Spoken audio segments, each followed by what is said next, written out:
Seth, are you okay today? Yeah, I'm good. Can I just say something? Yeah. Your eyes are piercing. Yeah. Oh, yeah. Thanks, bud. Yeah. You do look very good. They're popping. Yeah. I think it's because you're wearing blue and also the light is nice. But those things combined, I'm like, check out the piercing blueies. Yeah. Thank you, buddy. You got kind of a painting vibe in your back, too. Like the way it falls off. You look like an oil painting, like almost like the Mona Lisa or something. Oh, boy. Oh, yeah. You know what? Mike Shoemaker said a very sweet thing once. Yeah. He said, all you assholes with blue eyes think you're twice as handsome as you are. That was the sweet thing? It's a veiled compliment. Yeah. I'm just kidding. He'll be listening and be like, that's not what I said. He's admitting you're handsome. Yeah, And exactly. he's just saying you think you're twice as handsome as you are. You're very handsome, but you think you're very, very handsome. Yeah. However handsome you think I am, it's not even close to how handsome I think I am. Exactly. I mean, no matter how handsome you blue-eyed boys are, those greenies got you beat. Oh. The greenies are good. Give me some greenies any day. One thing I learned growing up, the ladies love a greeny-eyed boy. I married into some greeny eyes. And do your kids have green eyes? And now they all got the baby blues. Nice. Pretty good. Welcome to another Lonely Island Seth Meyers podcast. You guys, it's May 19th, 2007. I remember it well. The host is Zach Braff. We are finishing up your second season on the show. Mm-hmm. And the digital short is Dog Lover. Is this the finale? This is the finale. When this was texted to all of us, I was like, that's not a real name of a short. Oh, yeah. That's how much I didn't remember it at all. Lost to I time. did go back and we're going to get there. I'm noticing a theme with Yorm, which is you don't remember anything. Well, here's the thing. When Matt What Murray an asset you are in a podcast recap cast. about history. Yeah. Like, oh, man. Who's doing what now? I don't even think I was there. Like, you're in it. Yeah, right on. Right on. Was I good? Was that funny? It's your voice. I know. When I heard it, I was like, oh, that's me. I was in that. Just now? Oh, yeah. Now I sort of remember. Hey, Yorm, it's me, you from the past. Oh, whoa. Guys. Hey, brother. I'm tripping out. Man. Hey, just wanted to let you know. Yeah? Don't drink that coffee. Oh, too late. Too late. Past me. I just want to say something before we move on. What? Yeah. Yorm, you're one of my best friends, and I love you. Oh, that's a good save. Andy. I just want everyone out there listening. We break each other's balls sometimes. You know what I mean? We get after each other. And also there's value in saying that to Yorm because right now he's looking at you being like, I know this dude. Yeah, sorry, I wasn't saying it. It was so he'd remember who I was. It's like when you visit like a very old relative and you're like, I'm your grandson. Yeah. When you're mad at me for saying introduce yourself at the top of the pod, everything is for Yorm. Yeah. Oh, wait. Who's doing what? So Andy loves me. That's good. Yeah. Who else You thinks... used to like trains. Yeah, I did. And now I'm a grown-up. Yorm is just furiously like writing memento style notes that he's putting all over his body. Akiva, tall, thin. Andy says loves me. Hey, I want to loop back because we talked about the Molly Shannon show in the MacGruber Takeover episode, but can we do a quick loop back into Seth's Absolutely. Corner? Seth's Corner, you're all invited. Seth's Corner, it's happening right now. Take it away, Seth. Wrote a sketch, and I'm mentioning it because back-to-back weeks, I wrote a couple of my favorite kinds of sketches, which are full casters. Mhm. And this was 2007. There'd been a big Republican debate, and there'd been a big Democratic debate, primary debates. And I wrote a sketch called the Fringe Candidate Debate. And it is our whole gang from this era. Mm-hmm. And it was just joyous to go back and watch. It is the different candidates. It is very interesting, certain things that I don't think you'd be able to do today. Molly Shannon was hosting. Basically, you have Kristen Wiig represents PETA. That's the first one. I feel like, right, that she's the PETA candidate. You feel like you're setting a bar of where it might go. Mm-hmm. Immediately heightens to Molly Shannon as the head of the new Nazi party, and she's wearing a full swastika on her arm. Oh, Whoa. dag. Oh, dag. That's the second one? And no one really gasps or anything. One, it's Molly, so she's just like super enthusiastic and perky about it. Yeah, that's the right casting on that one. Then Fred is the Al-Qaeda candidate. Oh, sorry. Between them is Forte, which I think is a real precursor to Jeff Montgomery. He's the head of the NAMBLA party. I was going to say it would have to be NAMBLA. It was NAMBLA. Sudeikis is Blaine Goodbody from the dance party. Polar doing a great Dennis Kucinich. Do you remember who you were in this? Me? Yeah. No. You were Lord Simon Frothington from the Whig Party with an H. Also good casting. But you were right next to Maya, who was Perlene Robinson from the Whig Party, just WIG. Got it. And she was very upset with you also being a Whig Party. What if I had remembered? I was like, oh, Lord Frothington. Also, this is a real ahead of its time. Keenan is Reverend Herschel P. Chocula from the Black Vampire Party.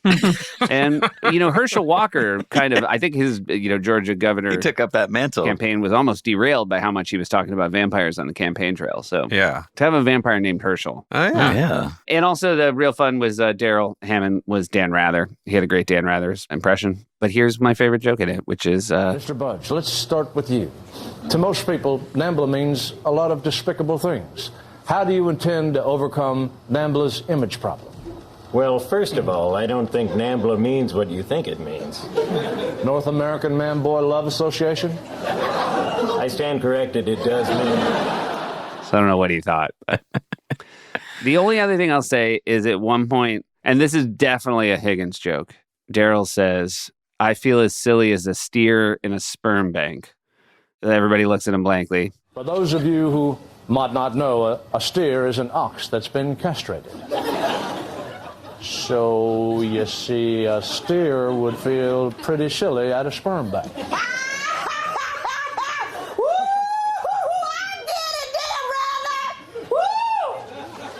Between Dress and Air, we added just Maya laughing really loud. And Daryl breaks a little bit. Whoa. He's caught off guard. And Daryl never broke. No. Yeah. Daryl and Parnell. You never get Daryl Parnell or Will to break. Yeah. Anyone else never break? Who were the never breakers? Daryl Parnell and Will, and I've only seen Forte break once. When did Forte break? When we were making the hit MacGruber TV series on Peacock that still exists, there's a joke in there where he's mulling over the phrase, whoever smelt it, dealt it. And he lifts his butt a little bit. There's no fart sound, but he lifts his butt just a little bit. And then he started laughing. And I was like, out of all the jokes that would make Forte break, that's what did it. It was kind of like both sad and like also gratifying. And it's amazing how it didn't even come close to breaking the three of us. Nobody thinks it's good. I was worried Andy's Zoom froze. Andy was texting. Nope. Look, it was just such a dud of an anecdote. Jubilant retelling.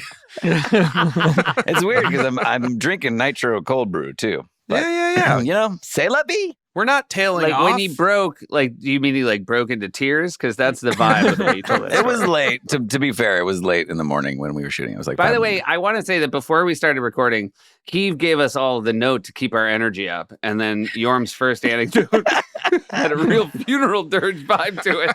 We could add that in the background. All right, so Zach Braff hosts, and I'm going to keep it in Seth Corner for a minute because I have another trivia question for you, Andy. A sketch I again recall very fondly, prom meeting, and it's about what's the prom theme going to be this year. And it's May. I'm basically just stealing a move from everybody based on things they've written that haven't aired in the show. Ah, yes. Do you know who you were? No. Lomax. Oh, Lomax made air? It was a version of Lomax. It wasn't like your Lomax. You were like a Lomax who wanted the prom theme to be like Hobbit focused. Oh, got it. Was it a Martinelli's sparkling cider? Yeah, Martinelli's didn't make it. No mention of Martinelli's? Sorry, bud. Martinelli's sparkling cider, the world's most perfect beverage. Without that, I'm not interested. I'm glad I'm not wearing sweatpants right now for a multitude of reasons.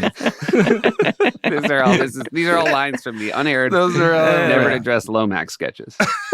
I feel like that character could come into an animated movie right now. Just hearing you do the voice. Yeah. Again, another thing, I'll send you a picture of Martinelli's once a year, Sandberg. True, false, right? Oh, deaf. I see Martinelli's. I snap a picture, send it off to Lomax. Jost also. Jost remembers. I think minimum a character on Digman could come in who some kid involved in some mystery. And oh, yeah. We should get Lomax up in there. Yeah. Yeah. No problem. Slide right in. I think it would sound a little something like that. I'm just kidding.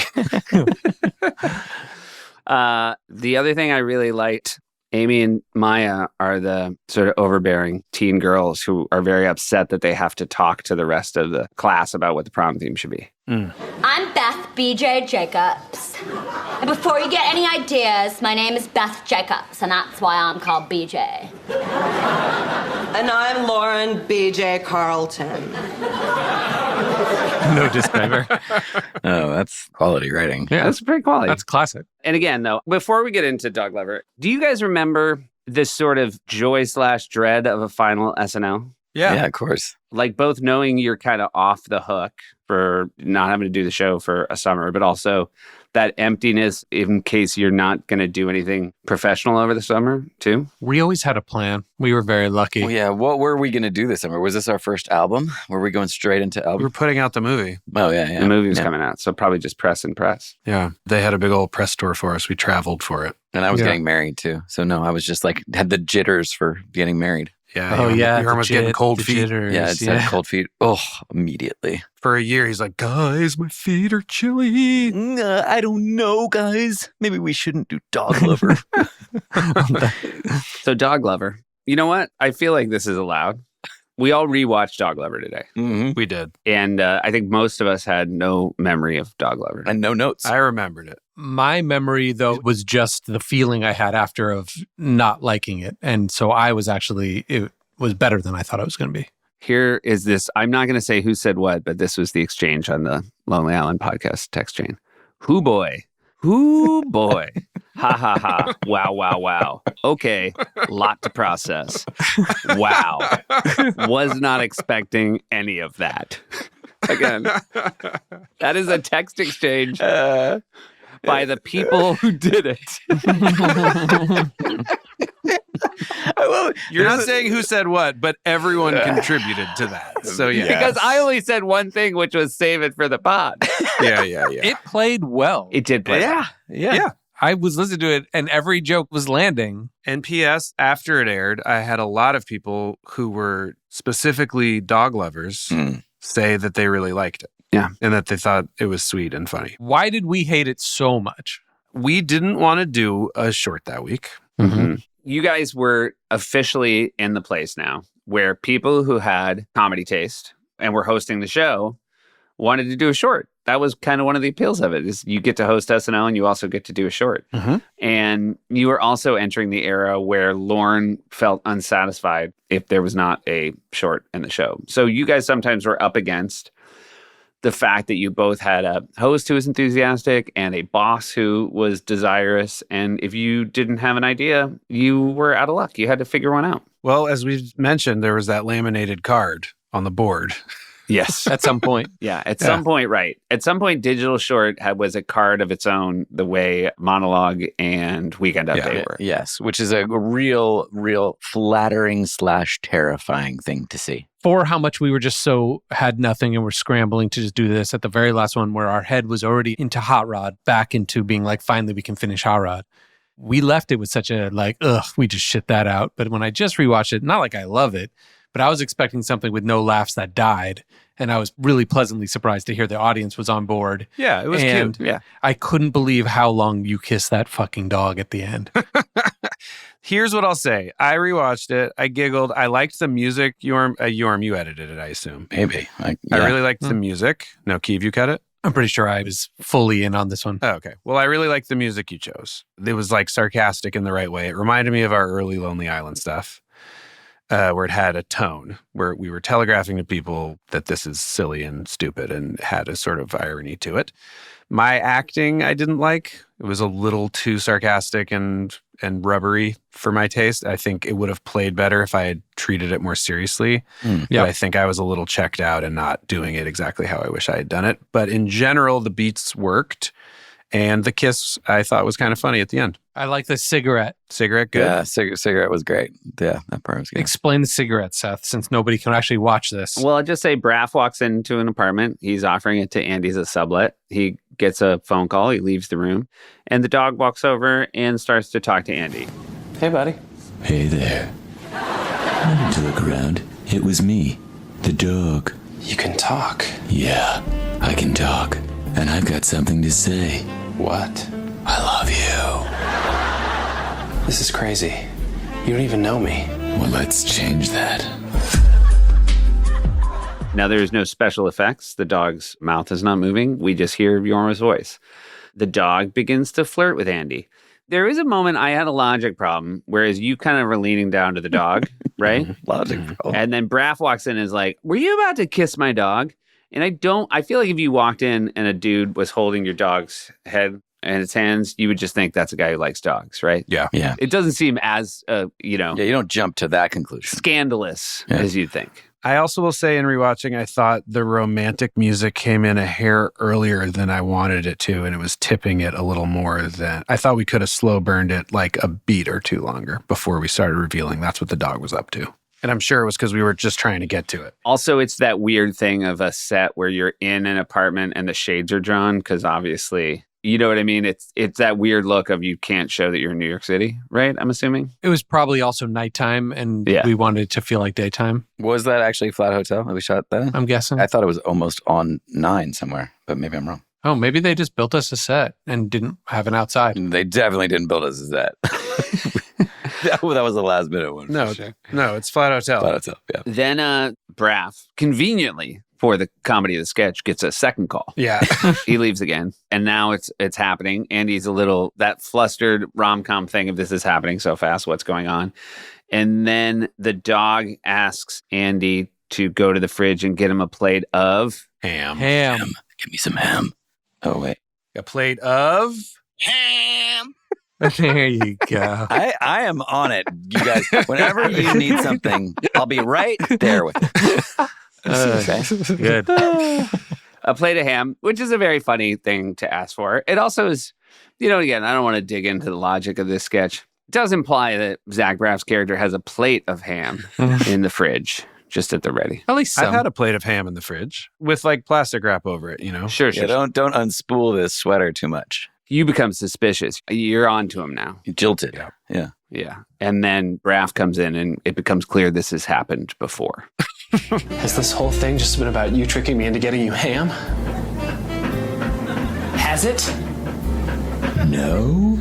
You used me. Okay, what is going on in here? Nothing. Oh no, did my dog seduce you and try to get you to give him some ham? Your dog is the worst thing that's ever happened to me. Damn it, Rufus! Bad dog! Bad dog! I'm leaving. And then the dog basically makes its case that this was real. Wait, did this start about me wanting some ham? Yes. Did it turn into something else? You bet it did. So you can walk out that door, or we can give this a shot. Owner, you're a good man, but I can't fight love. Then go to him. Come on, boy, go to him. Don't go to him. Some people wait a lifetime for a moment like this. And you have a good long dude-dog kiss. It's a basic rom-com, format of one character gets into the relationship under false pretense. Yeah. But then along the course of the film, realizes, actually, I do love you. Then the other person realizes, whoa, you were lying this whole time? Is heartbroken, and they have to explain, yes, I am guilty of getting in here for the wrong reasons. But once I was along this path with you, I love you. Please forgive me so we can be together. It's a real 3-act structure. Yeah. Exactly. What's a good example of that? How to Lose a Guy in 10 Days. Mm-hmm. She's got the magazine article to write. And then he also has some, works at advertising and needs this big client. So they both are under false pretenses in that one. Ulterior motives. Yeah. It all works though. You know what I was most surprised with the kiss though, to me, was that Andy was kissing a dog, because I don't think of you as a dog lover, Andy. Mm-hmm. Yeah, were you picturing Frisbee or? Yeah, that's how he got through it. Now, Frisbee didn't exist yet. Seth, did you see this and think about getting a Frisbee? Yeah, I think watching this short was maybe what made me want to get a Frisbee. Yeah. And I think also I thought, what's great about this is Andy, obviously, based on this makeout, loves dogs. So I'll get a dog and then we'll bring Andy and I closer. Right. And then you got the worst dog in the history of the world. You saw a hairy dog and you're like, what about a dog that doesn't have as much hair? What if I get the opposite of this dog? Yeah. The length of time you're allowing that dog to kiss your lips, to lick your lips, does make me think maybe Frisbee does suck for the first time. I've always thought Andy just hates dogs and is an asshole. Oh, and this changes everything, because I'm like, oh, wait, he can like dogs. He can let a dog lick his lips for an insanely long time. That dog in Dog Lover is super sweet and cute. Yeah. Right. Little shaggy, fluffy guy. Kiva, your argument is the way this short will endure is as an indictment on Frisbee. Yeah, it's proving that he's not, dog racist. There's something about Frisbee. Yeah, it's just about Frisbee. Yeah. Did you have to put anything on your lips for that dog to get in there, Andy? Yeah, is there peanut butter in your mouth? Oh. I don't think so. Dogs just do that, right? No, I bet I did. No, I'm sure you had. I think I had peanut butter. Like some lip smackers, lip gloss, peanut butter flavored or something? What are we talking? Yeah. The other thing about it is I had just watched Quado with Scarlett, and you do kiss the dog pretty much the same way. It's like watching two Quados make out. It's a two Quados Situation. kind of yeah, for sure. Or is that just how you kiss? That is also how I kiss, yes. It also, you did kind of build in a little bit of a soft landing for yourself. It does play better than I remembered as well, Keith. Mm-hmm. That's a lie. I did not remember this even existing on Earth. Mm-hmm. It does play fine, but everybody's really happy when you kiss the dog. Yeah. Right? Like, no matter how bad it was, like, people are going to be happy when you kiss the dog. Well, people It's like a sweet moment. The end of a rom-com, you want them to get together. Right. Yeah, exactly. All that tension. Yeah. No matter how big the lie. It ends with the song. Is that a Kelly Clarkson song? The Some People Wait a Lifetime for a Moment. Like, is that Kelly Clarkson? Sing it a little more. No, I don't want to. I want to get even quieter. As you sing it, do what you're doing where you just keep getting quieter. Quieter the moment. Don't stop singing. Who sings that? Is it? Yeah, Kev says it's her American Idol song. But I just want to point out, we put that in because we thought it was a funny thing to do. And then everyone's like, hey, if you put that in, it can't be in reruns. And we were like, yeah, we're okay. Yeah, nail in the coffin.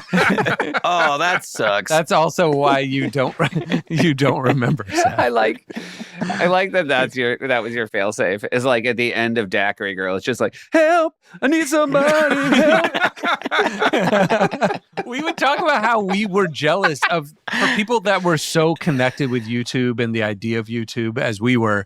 We would talk about how jealous we were of just a few years before it, where it was live and they would disappear. Yeah. And you could just enjoy almost like going to the theater or something, or to see an improv show. The point was that it was so throwaway. And now you got graded in a different way because it lasted forever in a different way. And then we realized that was our get out of jail free card. Since it is Dog Lover, and I realized, she is in the room, maybe it's a little incentive to hop over to this on YouTube. I'm going to go pick up Frisbee and hear in real time what Andy thinks about her. Okay, great. Oh, Let's okay. bring her out. He's going to hold up Frisbee and we're going to judge her without him listening? Is that what's happening? Okay. Oh my God, she's right there. Okay, so what do we think about Frisbee, guys? God. Oh my God, she was in the room the whole time. I guess it's a pretty weird looking dog. Legit, he told me he was going to pick up Frisbee, and I still thought for a second, oh my God, he's holding a giant rat. Wait, I missed that. What were you saying? Huh? Nothing. So Nothing, man. cute. Don't worry about it, bro. Listen to the pod. Oh, what a sweetie. Oh, God. Oh, the legs are just bone. It's a she, right? Yeah, it's a she. Which, by the way, Sandberg fully didn't know for the first 11 years of her life. How much does she weigh? Like what size? Like 8 pounds. Is it a super fast dog, though? It looks super fast. She's pretty old now, but she used to be super fast. Yeah, it's like a greyhound. It's like a dog that you would bet money on. Yeah. 8 pounds even or 8 pounds gross ounces? Flawless. Thanks. It's the best I had. The best you had was exceptionally good. Can I tell you something? Just being fully honest, like I know we have this thing where I make jokes about how Frisbee's disgusting, but now looking at her, it's real. She's bad. It is. I mean, I am feeling shame. I am feeling shame making fun of the dog to its face. Yeah. Yeah. She looks really sweet and she has a sad expression. Yeah. She's definitely sad when she sees Andy. Because again, as we've established in the very true story of Frisbee and Andy's relationship, very early on when she was a puppy, Andy just fully dropped her on the ground. Is that true? Yeah, we put her in your lap and you were like, well, yeah, I thought it was a rat. Such a teeny little head. Yeah, it's a teeny little face bone. I'm going to put her back on her pillow. Yeah, she's yawning so much, it's reminding me how boring podcasts are. Yeah, she's a good critic. Everyone's a critic. She's like, oh, seems kind of like a weird medium. The skeleton rat. People listen to this? Why not just write a movie? That's how people should use the time. This is what you do with your free time? Support for the Lonely Island and Seth Meyers podcast comes from Game Time. Guys, From the last spot, you remember how much I love going to concerts. Here's a quick story. I went to go see one of my favorite bands, The Hives. This is back in the day. Got a little toasty during the concert with my buddy Chester Tam. I was up in the balcony and I happened to throw up a bunch of times in the balcony. Really embarrassing. Later on, told the lead singer at a party that happened, and I gotta say, he was pretty unimpressed. Here's the thing, that was pre-game time. Didn't have game time back in the day. If I had, I would have gotten cheaper tickets. I would have been able to choose seats that were maybe closer to the bathroom, so I didn't have to throw up in the balcony. What's amazing is that prices on the Game Time app actually go down the closer it gets to start time. They got zone deals. You can save even more when you choose a section and let Game Time choose the seats. Wah wah wee wah, as Borat would say. Take the guesswork out of buying tickets with Game Time. Download the Game Time app, create an account, and use the code LONELY for $20 off your first purchase. Terms apply. Again, create an account and redeem code LONELY. That's how you spell lonely for $20 off. Download Game Time today. Last minute tickets, lowest prices, guaranteed. Support comes from Shopify. Guys, what's the American dream? It's to own your own business and to have that business become a global powerhouse. And if you're like me, of course, your idea, which is a no-brainer, is to make small shoelaces for dolls, miniaturized shoelaces for dolls, all sorts of different colors. It's a fantastic idea. It's a no-brainer. And what I love about Shopify is how no matter how big or how miniature your idea is, Shopify gives you everything you need to take control of that business and take your business to the next level, which is, of course, global domination and billionaire status. And it doesn't have to just be miniaturized shoelaces. You can literally have any business that Shopify can help with. Sign up for a $1 per month trial period at shopify.com/Lonely Island, all lowercase. Go to shopify.com/Lonely Island now to grow your business, no matter what stage you are in. This is shopify.com/Lonely Island. Don't take my idea, you guys. The musical guest was Maroon 5. Andy, without cheating, tell me what they sang. Moves Like Jagger. Wrong. Makes Me Wonder and Won't Go Home Without You. Oh, I know that. Now, you had an update that was cut, Andy, called Cliff of Cliff's Notes. Jost is the credited writer. I was going to say, it sounds like a Jost, yeah. Yep. Jost was so young when he got hired that, like, for the first 5 years, all his stuff was about college stuff and high school stuff. Yeah, that was his life experience. Yeah, exactly. The next time we're going to talk is going to be the season premiere of the 2007-2008 season. But over the course of the summer, I feel like we hit on this a little bit during Hot Rod. But, you know, the movie comes out and... Did we talk about the summer it came out? I feel like we probably did. It's a hit. And how good it did? Yeah, it's a hit. It made over $1 million. Yes. It made over $1 million. Yeah. I think we did talk about it and how we got out of town and we were like out at clubs in Europe and we were like, it's okay though, because maybe some people will say it's a cult classic in a few years.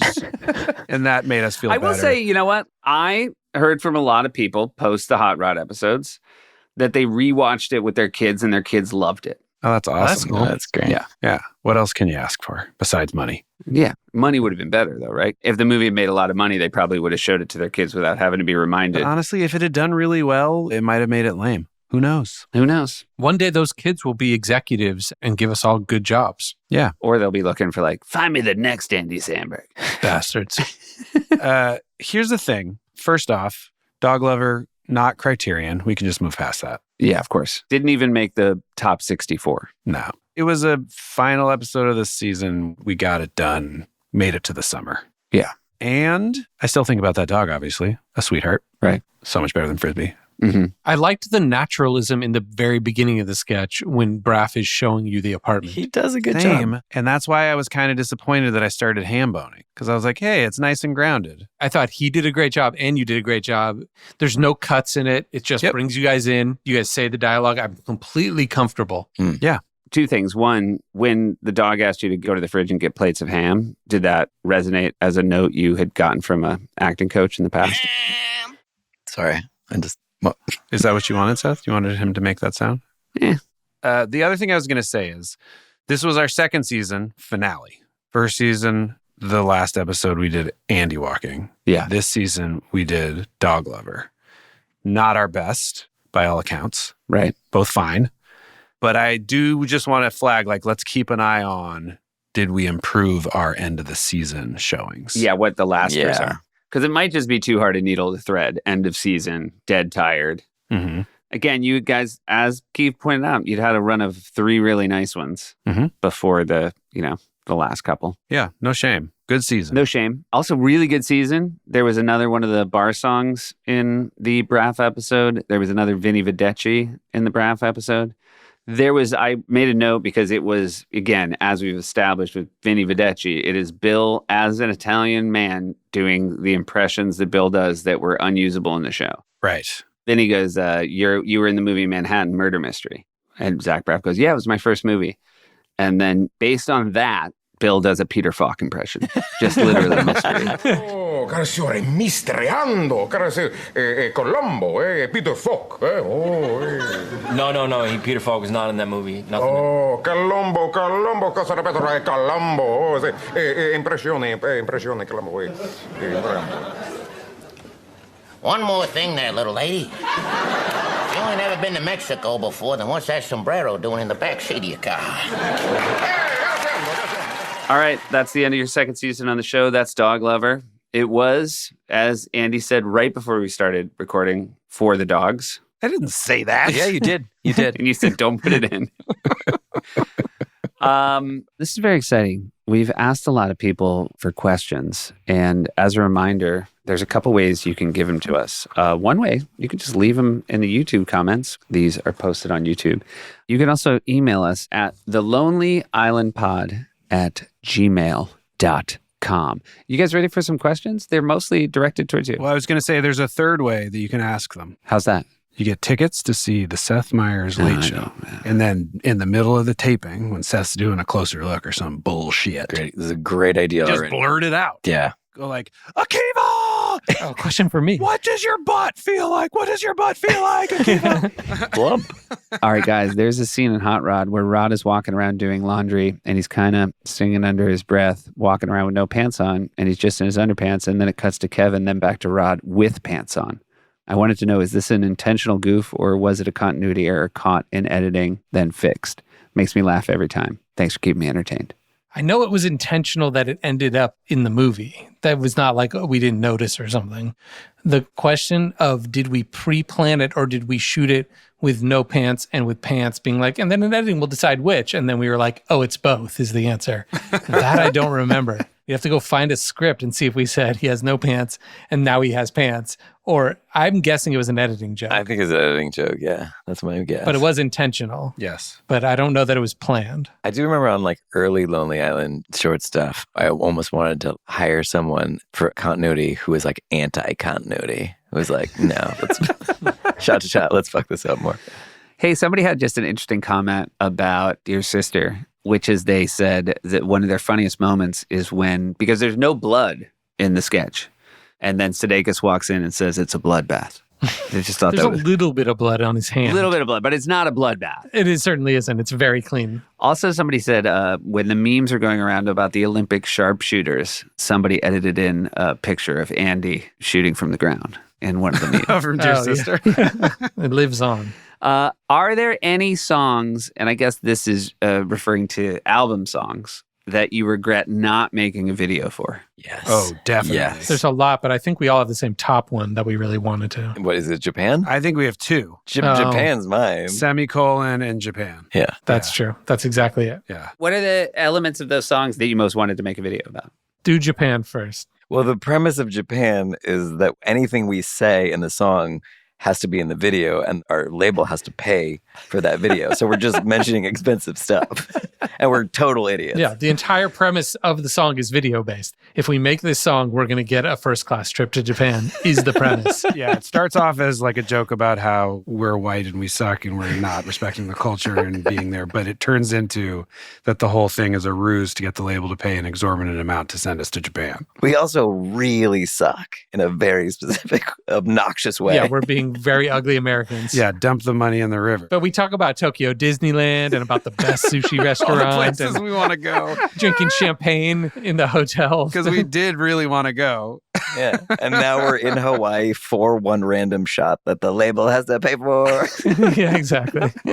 And the craziest part is when we finished the song and turned in the album, the head of the label was like, let's do it. Let's make that happen. And we were just too busy because we were back at SNL. Really? So you think they would have done it? Yeah. We blew it. He said he would do it. We blew it. We also since have talked about like us probably having the conversation of like, we're just too busy.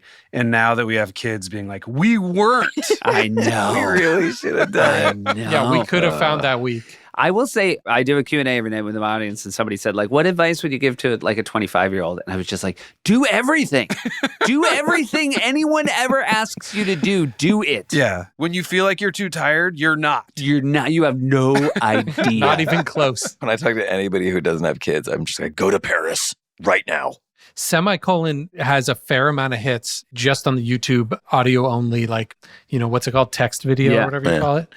Like, we didn't even get to make a music video, but that's why I really feel like it could have been a really big one with a real video. And it was one of our favorites. Also, just because we love Solange, yeah. Yeah, and Solange did it, and it would have been so fun to be in a video with her, and et cetera, et cetera.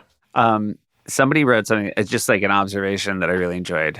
It's so fun to hear Seth, who is clearly from New England, grappling with the laid-back NorCal vibes of the Lonely Island. Grappling.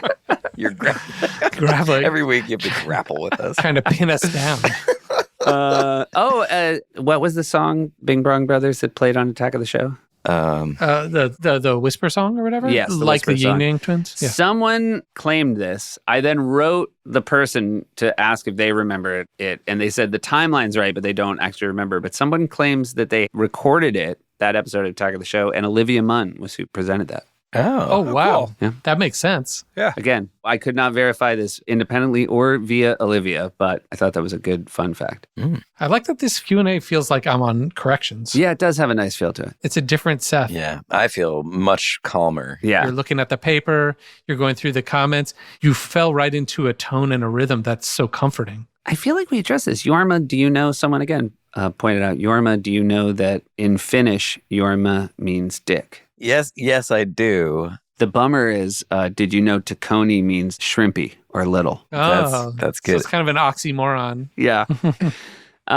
Here's one. Maybe you guys can't say it because you want to wish cast into the future. You don't want to jinx anything. Was there someone, a celebrity for a digital short you really wanted that you never got? Bill Clinton I would on say sax. Kanye and Eminem. I wanted those two guys to do digital shorts. What did you say? Andy? Bill Clinton on saxophone. Oh, yeah, that was always our answer. We used to get asked this question in every interview. Oh, you got asked a lot? That was always our answer. It was Bill Pullman and Bill Paxton, right? Yeah, Bill Pullman, Bill Paxton, the Bills. Yeah, we kept saying that. I don't know why, but we just thought it was funny. We kept wanting Bill Clinton on sax, which is genuine. And then also we would just genuinely say Jay-Z. Yeah. We just knew he'd never do it. And we really, of course we would. If he called us today and was like, do a funny song, we'd stop everything to try to write a funny song. This is just a story somebody sent in that I liked. When Incredibad came out, I listened to it almost exclusively. I had to take my car in for some work one day. I parked it, handed over the keys, and went about my business. 15 minutes later, a man walks up to me. What the hell kind of music do you listen to? I turn your car on and get my eardrums blasted out by some woman rapping about shitting in someone's shoe. Oh, that's wonderful. This is I'm putting you on the spot. I could have heads you guys up that this is coming. So if you want to wait until a future Q&A, best hip hop album in the 90s. Do you guys have answers? Oh, there's so many. Yeah, right. It's a hard one. You'd have to list like 10 that were influential. Raekwon, only built for Cuban links. There you go. That's very good. I mean, the first Outkast album is amazing. Wu-Tang's first album is obviously 36 Chambers, Illmatic. As Babe Ways, 93 Till Infinity. Mm-hmm. Bizarre Ride to the Far Side. Mm-hmm. Who Let the Dogs Out. That's just the single. That's great. Mm-hmm. Mm-hmm. We talked a little bit about Higgins' Office because it turns up and Roy Rules and how it was a good place to go for seltzer and espressos. Oh, yeah. There was one other thing I realized was worth mentioning about Higgins' Office. Do you remember when he would make people Pim's cups? Oh, yeah. Loved it. That was more The Office on 9, though, I'll say. Yeah. A Pim's cup is a cocktail that requires a lot of like cut up fruit. Mm-hmm. And it's this cocktail that Higgins liked. And sometimes he would just go in there and there'd be, again, this is an office, a working office. And there would just be a guy chopping up crazy little fruits and asking you if you wanted a Pim's cup. And I did because he was sort of the first television producer I ever met. I thought that is what all showbiz would be, like really time-intensive cocktails. And it was still, to this day, the only person who's ever offered me a Pim's cup. They're delicious. They're like what you can drink all day at a cricket game. Which video... I think this question is twofold. There's two different answers. They said which one was the least amount of time to make. But I'd like you guys to answer which one wrote fastest and then which one shot fastest. I mean, it's kind of loaded because the one that was the fastest to ever be written was Daiquiri Girl because we improvised it on camera. Yeah. But how much time did you put into making something else and then making that? You know what I mean? Can you factor in that amount of time? Didn't you spend all week trying to do something else? I mean, yeah. Right. You have to add the other script to that count. Yeah. Oh, right. Oh, because we wrote something else that we didn't shoot, you mean? Yeah, exactly. I thought smash and grab wise, Daiquiri Girl would have been my answer for like least amount of time from camera on to cut. That's a wrap. I mean, I think it's pretty much all there. Yeah. But what's a great one that wrote fast? I mean, Irene so far wrote fast, right? Mm-hmm. If you're talking about songs, yeah. I mean, Dick in a Box wrote fast once we started. Yeah. Lazy Sundays wrote fast once we started. A lot of them, once we arrive at a premise we like, we just write a ton and that goes fast. And then we read it all to each other and decide what lines we like best and start building it. In terms of shooting, though, like obviously something that's going to be like a one camera kind of setup. Like I just rewatched Tizzle Whizzle, which I know is way in the future, but like that was a pretty quick one to shoot. I remember just because it's, like a white psych. Yeah. Hey guys, there's a LonelyIsland.com clip where Akiva is chasing Andy through a parking garage. And then when Andy gets in the car, he frantically struggles to get the key into the ignition. And then the camera zooms out and he's breaking the fourth wall and obviously intentionally teasing the key around the keyhole. And it's the best and I can't find it and I need it back in my life. And I'm hoping you can help me, please. And thank you. What's the explosion from? It's a Al Pacino movie? Yeah. What was that called? But isn't the Keeve running after me, Keeve? Isn't it based on Terminator 2? Like the weird run? Maybe. All I know is the key in the ignition was a Denzel Washington movie we were watching that was serious, where you knew there was like a bomb in the car and if you turned the ignition, it was going to blow up. And it was basically doing it because it was trying to build tension. It was trying to be like Hitchcockian. And it's like, oh boy, when this happens, when he turns that key. It's the Grisham one with Julia Roberts. The Pelican Brief? Oh, yeah, Pelican Brief. Okay, I'm wrong. Yes. And every time he does it, it's like they're having a mundane conversation about the case. So they're not knowing it's tense, but we know as an audience. They're like, don't turn the key. And it's done almost to a comedic amount. Where can that person find it? I always like these questions because they're kind of the questions you would get at Comic-Con where the person asking it is also impressing you with how deep their knowledge is because that is a deep ref. I'm trying to remember what we called that video because I maybe would be able to find it if I can remember. Yorm, humble brag, been to Comic-Con. Been to Comic-Con. Somebody paid his way. Oh, shit. That's cool. For Land of the Lost. Somebody paid his way. This is an interesting question that I realize people wouldn't know, which is how does SNL show digital shorts and other pre-recorded sketches to a live studio audience? Very obvious to us. On those monitors. There are monitors. Yeah. There's monitors all over hanging above them in the studio. Yeah. But not gigantic, not movie screen stuff. Like TVs. Just TVs. Yeah. And there always has been, so they could watch the commercials, but also, correct me if I'm wrong, are they seeing when the sketch is blocking, they can look up there to watch the sketch too? Yes. And oftentimes you do. A lot of seats have no eye line to the sketches based on where they are on the floor. Yes. So Exactly. often the studio audience is watching it the same way as people at home, just they're also there and hearing the laughs in the room. And correct me if I'm wrong, but where certain sketches are placed, the closer you are to like the center where the most people can see it, that is kind of prime placement, right? Yeah, home base, which is where the monologue is delivered. There are a lot of sketches there. And I remember early on in my time at the show, Shoemaker said, don't put a door in your sketch if you don't need a door in your sketch, because you can't have a door at home base. But you can sort of play everything out. And so home base is the best place to be if you want everyone's eyes on the actual performance as opposed to watching it through a TV screen, at which point they're just a home audience. Ah, that's a little SNL hack. I feel like I heard that the first Wayne's World was like back in the corner. I think it was because there were stairs. Yeah. And then they moved it to home base and it became a thing. The first Wayne's World, Tom Hanks comes downstairs, remember? Yeah. And there's no more stairs after that one. Stairs. I remember doing doing Wahlberg Talks to Animals at home base and being like, this feels different. Yeah. Yeah. Like just energetically, everyone's just there with you. Yeah. It's like similar to doing the monologue. It's just you and them. Almost all cold opens in a perfect world are at home base. And I remember early on, like Bill was like sort of tasked with doing so many cold opens just based on being like so good at impressions. And I remember once having to give him notes last minute and then realizing, oh, this is such a big ask for a new cast member, just to be sitting in a chair dead center. Yeah. Before anything's happened, before the monologue. And it really speaks to how you get thrown to the wolves on that show right away. But the nice wolves that make you feel good about being good at comedy. Yeah, they're good wolves. I'm trying to think of what other sketches did we have at home base? I'm like, I don't remember getting hardly any. If I remember, so guess stage right. So on the other side of the music, there's that corner spot that Dratch famously called Shit Can Alley. Yes. Yeah. Because she said, you never want your sketch to be in Shit Can Alley. Because basically no one can see anything that's going on over there. Yeah. And then the response from anybody when you complained was, cowbell was back there. And you're like, all right. Fair enough. Yeah. Thanks everybody for your questions. Wait. There's no questions for Seth? There was one question. Somebody asked about the origin of the migrating tree frogs. Mm-hmm. Migrating tree frogs is something we do now when we do a segment on our show called You Burnt. I always say there's an interesting story about migrating tree frogs, and then I smell fire and we move over to You Burnt. This is something that I also used to do at SNL, same graphic. And anytime I said there's a story about migrating tree frogs, it was the thing we did before I got interrupted. Like Sanjaya. When Andy was Sanjaya, it would definitely have been migrating tree frogs.